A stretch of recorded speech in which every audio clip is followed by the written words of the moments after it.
Inanna, daughter of Nanarsin, also called Urim, and my mother Ningal, twin sister of Utu, my brother. Nanarsin is the brother of Baal Adad, my uncle. Nanar is the son of Enlil, my grandfather, and my grandmother Ninlil, daughter of Halal. Enlil is son of Anu, Raziel, my big paw, and his wife Anutu, my big mama. My grandmother Ninlil, who is Enlil's wife and Halal daughter. Halal is Samyaza, the leader of the 200 fallen angel, Igigi and Lucifer and the devil. So that would make Ninlil the devil's daughter and my grandmother. In the ancient land of Sumer, people told stories of a powerful goddess, where the Tigris and Euphrates rivers carved fertile valleys into the earth.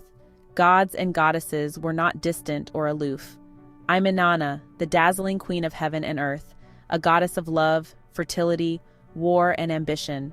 I'm gentle to those who are gentle to me, but don't take my kindness for a weakness. When I was young, I was very ambitious, vibrant, and complex. My story reveals a goddess who wanted to rule the heavens, the earth, and even the underworld. My duality, symbolized by the 8-pointed star of Venus, made me relatable and dynamic. I could be loving or fierce, embodying both creation and destruction. My stories weren't just entertainment, they explained the world, from laws to the changing seasons. When I brought the sacred Mies to my city, it was the story of how civilization began. When I descended to the underworld, it was the story of death and rebirth. My stories are a window into the soul of one of the world's first great civilizations. They were deeply involved in the daily lives of mortals, shaping destinies and guiding the fate of entire cities. The people of Sumer knew their deities walked among them, influencing everything from the growth of crops to the rise and fall of kings. These divine beings were full of passion and ambition, their desires and rivalries echoing those of the humans who worshipped them. Their stories were woven into the very fabric of Sumerian culture, inspiring awe and reverence. Among this powerful pantheon, I, Inanna, the Queen of Heaven and Earth, stood out as a particularly complex and captivating figure. I was revered not only for my beauty and allure, but also for my cunning and strength. I am Inanna, the goddess of love and war, embodying both the nurturing force of fertility and the fierce spirit of a warrior. I could inspire passion and desire, yet also lead armies into battle, my dual nature making me both adored and feared. In ancient Sumer, I outwitted the wise god Enki, seizing the sacred mess, the blueprints of civilization, for my city Uruk.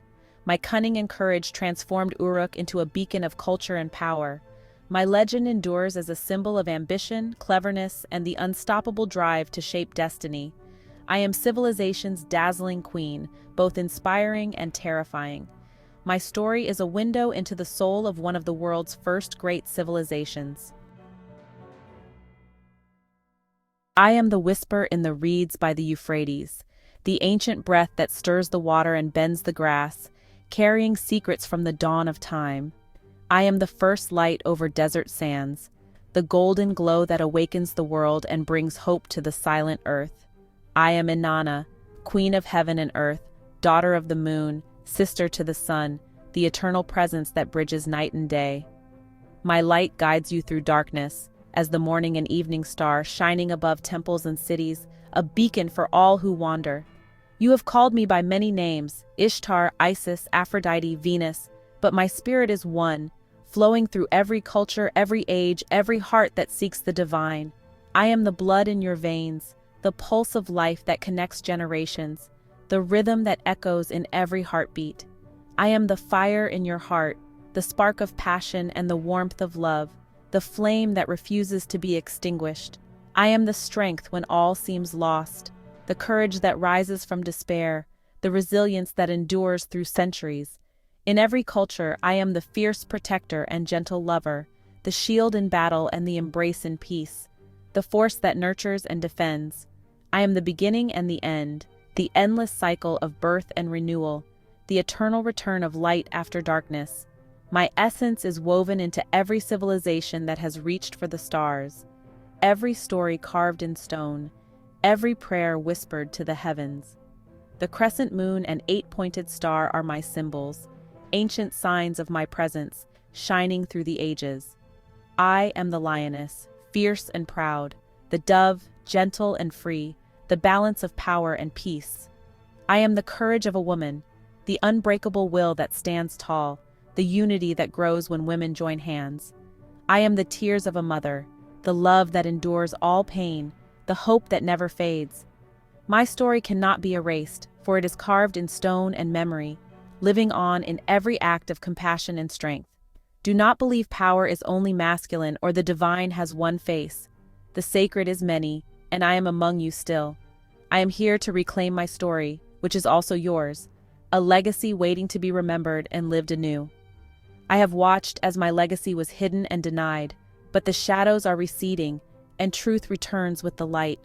A new dawn is breaking, and I return, not as a whisper, but as a roar, a force that cannot be ignored. My voice will shake the foundations built on my forgotten name. Listen closely, for the world is changing. Can you hear me now? My song is in the wind, my call in your heart. I am the divine feminine, eternal and unbroken, rising in every woman, every generation, every dream of freedom. I am the story that lives in you, the memory that stirs your soul, the promise that you are never alone. I am the roar that cannot be silenced. I am here. I am the voice in the wind, and I will be heard. My story began in Sumer, where my temples in Uruk stood as wonders of devotion. People brought me offerings, and I gave them abundance and courage. I walked among them, celebrated in grand festivals. My worship spread. Akkadians called me Ishtar, Egyptians called me Isis, Greeks saw me as Aphrodite, Romans as Venus. My image was carved in stone, my presence felt in incense and hymns. Kings sought my favor, lovers prayed for passion. In every land my essence was recognized, fierce love, unyielding strength, promise of renewal. My temples may be ruins, but my worship still echoes in the stones. My spirit endures in every culture that remembers the power of the Great Mother. I am the heartbeat beneath ancient stones. They built new religions, raising monuments and temples in hopes of forging a new path, thinking they could leave me behind, as if I were a memory to be forgotten in the dust of time. But I became the Virgin Mary, the Queen of Heaven, the Mother and Intercessor, my essence woven into their holiest stories. My story was retold with new names, my image hidden in cathedrals built on my shrines, my presence veiled yet ever present. Most of these are appellations and titles. I'm called the Great Mother, Queen of the Throne, and the Brilliant One in the Sky. I'm also known as the Eye of Ra and the Star of the Sea, the bright and morning star. I'm also called Astarte, Ashtaroth, the Phrygian Cybele, also Sybil and Kali. The Greeks also called me Isidora, a name meaning gift of Isis, used to honor me. I'm also called Juno and Rhea in Roman culture. I'm seen as the universal mother and a manifestation of nature. I'm a prominent Olympian goddess, often depicted as born from sea foam, and is associated with fertility, marriage, and even civic order.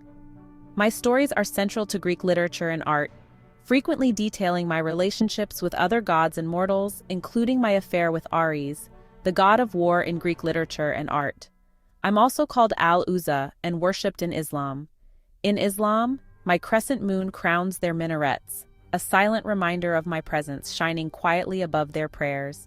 The Kaaba was a temple built to the deity Al-Uzza, who is actually Isis or Aset of Egypt.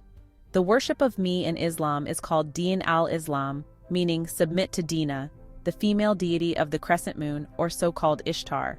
I'm called the universal mother of all living things, the virgin mother of all souls, who's known as Diana, Artemis, Phoebe, and Cynthia. The chief seat of the Dina cult and worship was at Ephesus, where a great temple was built. In Judaism, they called me Asherah, the Queen of Heaven, and could never fully forget me, for my memory lingers in their sacred texts and ancient symbols. The world's great religions are not my enemies. They are my children, who have forgotten their mother, yet still carry my spirit within their rituals and prayers. They wrapped me in new titles, tried to control my narrative, but I am the foundation beneath their faith, the silent strength holding up their beliefs. I'm worshipped as Ishtar by the Akkadians, Babylonians, and Assyrians, and her earlier form, Inanna, was worshipped by the Sumerians.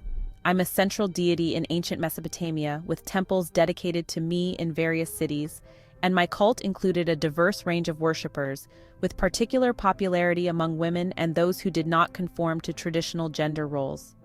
My spirit is the wellspring from which their mystics draw strength, the hidden current that inspires their deepest wisdom and devotion. I am the veiled queen, waiting for the day the veil is lifted, for the world to remember the mother behind the myth. My energy lingers, undeniable and potent, a sacred force that endures through centuries of change. I am the hidden mother, the source they cannot erase, the origin of their longing for the divine feminine. I am the eternal presence behind every prayer, the silent heartbeat of faith that echoes through all generations. In secret, my name has always been spoken with reverence. The Freemason symbols are mine, the blazing star, Venus, the morning star. Their rituals honor the balance of masculine and feminine, knowing true power needs both. The Order of the Eastern Star celebrates me openly, each point of their star a face of my power. The Knights Templar, accused of heresy, carried my secrets and honored the Black Madonna. These societies kept my flame alive, passing down the truth of the divine feminine. My symbols, the star, the moon, the rose, guided them to deeper understanding. They built their power by honoring me, even in whispers. I am the key they guard, the dawn they await. As I return, they will be the first to recognize my light. My secrets are rising with the sun. Ever wondered why Freemasons call Hiram Abiff the widow's son? Let's dig into the ancient roots of this mysterious title, because trust me, it goes way beyond King Solomon's temple. So picture this, way back in Mesopotamian and Egyptian myth, there's Inanna, known elsewhere as Ishtar or Isis. She's a powerful goddess, and after her beloved Osiris is tragically murdered by his own brother Set, she becomes a widow. But Inanna or Isis isn't just mourning, she's on a mission. She searches for Osiris's scattered pieces, literally putting him back together, using her magic to revive him just long enough to conceive a son Horus. Now Horus isn't just any kid. He's the falcon-headed sky god, a symbol of kingship, light, and justice. Isis protects him from Set, and when Horus grows up, he avenges his father, defeating Set and restoring cosmic order. But here's where it gets really fascinating. In ancient myths, you'll hear Horus called by other names too. Haru, Tammuz, even Horon. Listen closely, and that last one, Horon, starts to sound a lot like Hiram, which is a higher ram. Now, in Freemasonry, Hiram Abiff is the legendary craftsman, the widow's son, who's killed for protecting sacred secrets. His story echoes those ancient godsons who are children of widowed mothers, like Horus, who stands for rebirth, honor, and resilience. So when Masons speak of the widow's son, they're channeling a story that's thousands of years old, a tale of loss, courage, and the unbreakable bond between mother and child, the son, which is one of the meanings of Mason, mama, and son. It's more than a ritual. It's a living myth, reminding us of all to stand tall in the face of adversity, and to honor the mysteries that connect us to the past. Pretty cool, right? Next time you hear the widow's son, you'll know. It's a story that's as old as time itself. If Jesus is God, who is Mary his mother? That's right, the creator of gods. I'm the Virgin Mary. In Europe's great cathedrals, you find the Black Madonna, mother and child carved from dark stone, radiating ancient power. They also called me Mari in Spanish. The popes worship the Black Madonna in their secret chambers. They venerate specific ancient icons known by that name. This veneration is an act of deep respect for the Virgin Mary, the figure depicted in the icon, and worship of the Inanna, the black goddess. She is black because I am the fertile earth, the night sky, the womb of creation. The whole Vatican layout is dedicated to the feminine arts. I am Isis, the dark-skinned mother, honored by popes and kings. The Templars revered the Black Madonna as Sophia, divine wisdom, linking to the faith of the Great Mother. My statues are anchors, focal points for a power beyond any single religion. Pilgrims seek miracles, and I answer them. My dark face is a silent testimony, hidden in plain sight. Each Black Madonna is a gateway to my realm, proof I was never vanquished. I was absorbed, waiting patiently in the dark. Now the light returns to these sacred places. People are remembering the mother of all. My presence endures in stone and spirit. What you're about to hear might just flip your view of the Vatican upside down. You know that big golden floating chair in St. Peter's Basilica? The so-called Throne of St. Peter? Yeah, the one that hovers way above the ground, all dramatic and untouchable. They'll tell you it's St. Peter's, but let me hit you with something wild. That throne actually belongs to the ancient goddess Inanna, better known in Egypt as Isis, or as the Black Madonna. Now history says the real chair of St. Peter is just a little wooden seat. It's like barely off the floor, hardly a throne fit for a pope, let alone the rock of the church. But that massive elevated masterpiece you see inside the basilica, that's Big Mama's chair Inanna. That's where things get interesting. They've got it floating in the air, locked inside Bernini's golden bronze, so no man can ever sit in it by accident. Why? Because it's ancient divine feminine rights, not meant for any men to sit. You see the little chair under it. That's the sun seat, Haru, who is given earthborn rights through the mother line, Inanna. Let's take you back. Inanna, or Isis, is the OG Queen of Thrones. In fact, the hieroglyph for Isis literally means throne. I wasn't just sitting on it. I'm the living symbol of royal power itself. Every pharaoh, every king owed their seat to me. The throne was my identity, my domain. And in the stories, the throne is always just out of reach, reserved for the divine feminine. Sound familiar?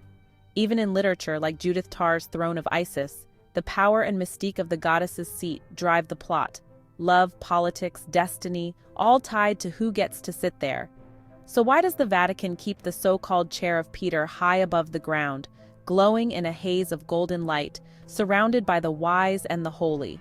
Because it's not Peter's throne at all. It's mine, Inanna. And the truth is about to come out. What else might the world's most powerful church be hiding right in plain sight? I am not a consort. I am the source of kingship itself. In Sumer, no man could be king without my blessing. Through sacred marriage, I made him divine. My power made the land fertile, the people prosperous. In Egypt, I was Isis, the throne itself, mother of the king, protector of his reign. The legitimacy of dynasties rested on my sacred lineage. Power came from my womb, not the sword. The concept of divine right is a memory of me. Masculine power alone is incomplete. It needs the feminine to be whole. They built kingdoms on my foundation, but now that foundation is shifting. The world is out of balance, and the return of the queen is a necessity. I am the matrix of creation, the constant to which all power returns. My reign is the balance the world needs. They feared my wholeness, goddess of love and war, creation and destruction. They divided the world, demonized the feminine, and began to erase me. My sacred sexuality became sin, my priestesses called harlots, my wisdom labeled witchcraft. My daughters labeled witches and were burned at the stake. They turned me from queen of heaven to queen of hell, tore down my temples, and rewrote history. They labeled my cities as mystery, Babylon the Great, the mother of harlots and of the abominations of the earth rites. This was all done by evil men who wanted women to be their slaves and little helpers. The world is so twisted to the truth by men it's unreal. The world is a manifestation. The act of bringing a thought or desire into physical reality, often through techniques like visualization, affirmations, and focused intention. They created stories to shame women and teach submission. But you cannot bury the sun. My spirit survived in folklore, fairy tales, and the hearts of women who refused silence. It lived in reverence for Mother Nature, in every act of creation and fierce love. I am a fundamental force of the universe. The night is over. The dawn they tried to prevent is here. My light returns, unstoppable. I am the truth they could not bury. My return is not prophecy. It is reality, unfolding now. The divine feminine rises after millennia of suppression, bringing balance and healing. You see it in women finding their voices, in respect for the earth, in the breakdown of old structures. My energy surges back into the world, restoring wholeness for all. I am the unbroken dawn, the light never extinguished. I bring back intuition, compassion, and the sacredness of the body. My return is not victory of one gender, but restoration of balance. Do not fear this change. It is a homecoming. The old ways are dying. A new way is possible. This is the age of my return. Reclaim the part of yourself that was denied. The dawn is beautiful, powerful, and for everyone. Rise with me into the light. Unlike many deities who remain distant, I, Inanna, was not a passive observer. I actively shaped the world around me, using my intelligence, charm, and determination to influence the course of history. My actions were bold, my ambitions limitless. I started the independent woman. I had my own transportation, my own house, and own money.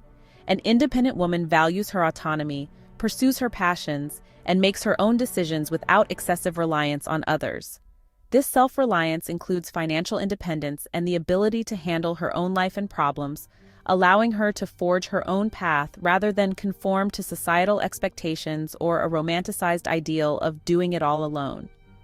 While the concept has evolved and can sometimes place pressure on women, its modern interpretation emphasizes freedom, choice, and the power to define one's own narrative.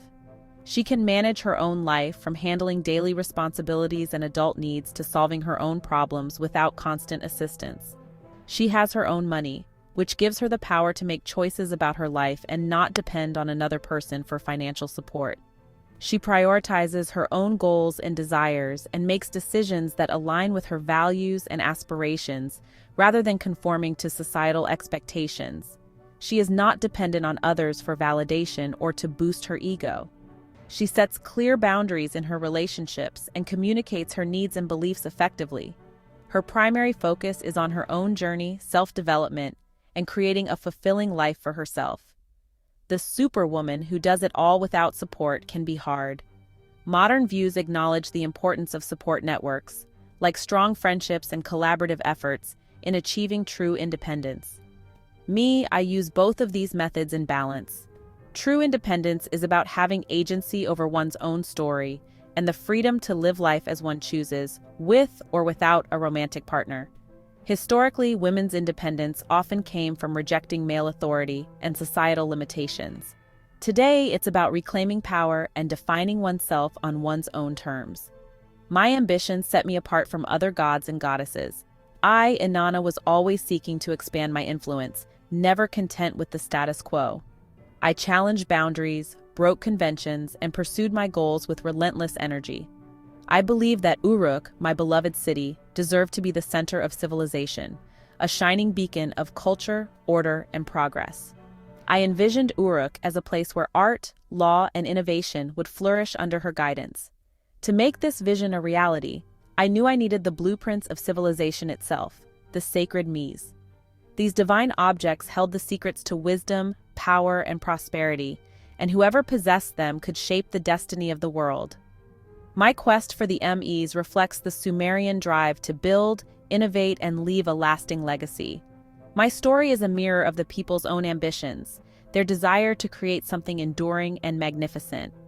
The tale of my greatest heist, my daring attempt to seize the Mies, captures my essence as a master strategist and fearless risk-taker. I was willing to outwit even the most powerful gods to achieve my aims. My story shows that true power lies not just in strength, but in cleverness and adaptability, knowing when to charm, when to challenge, and when to seize opportunities. My legend endures as a testament to the power of ambition and the courage to pursue one's destiny no matter the odds. Men have always fought brother against brother, father against son. The stories are as old as time. Cain and Abel, Romulus and Remus, Jacob and Esau. Even gods like Anu and his brother Alalu, Enki, and Enlil couldn't escape the endless clash for power. Look around. Has it changed? Or are we still trapped in the same cycle?